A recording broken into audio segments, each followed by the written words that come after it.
The Hindu Editorial Dictation. 5 seconds. Comments. An unproductive idea.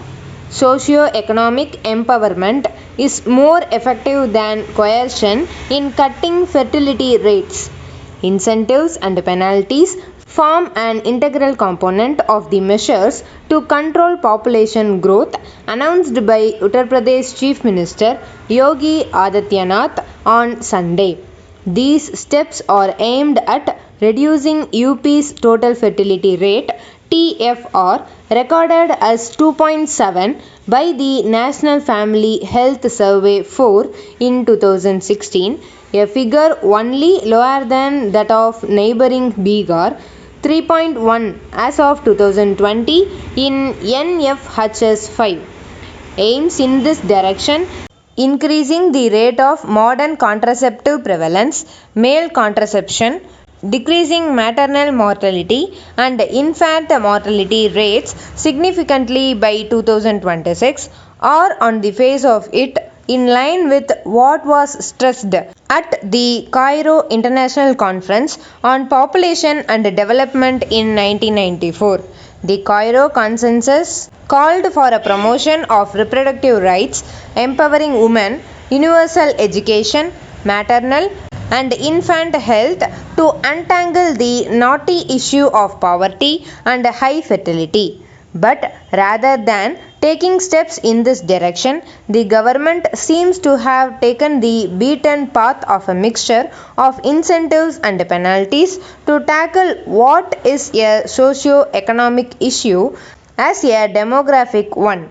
In a draft Uttar Pradesh Population Bill 2021, the government aims to incentivize one-child families and reward those with two children with perks in government schemes, rebates in taxes and loans, and cash awards if family planning is done, among other SOPs. Disincentives for those with more than two children include denial of subsidies and welfare benefits, a bar on applying for government jobs, and taking part in local elections. Assam, also led by the BJP, is mulling a similar policy.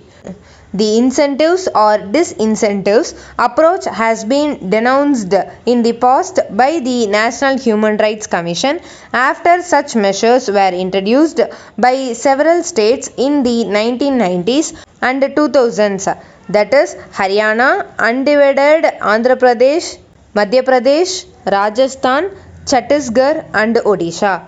The Supreme Court in 2003 upheld a Haryana government law barring persons with more than two children from contesting local body polls, but the legal grounding of the moves impinging upon the informed choice of the individual remained questionable. Empirical studies of coercive measures have shown their discrimination against marginalized people in particular, and with no discernible effect on population control, while more substantive property reduction schemes and economic reforms have raised labor productivity and employment opportunities, allowed families to empower women, and reduced fertility rates as rational choice. India's TFRs have been reducing substantially across most states, even in UP and Bihar with the highest TFRs.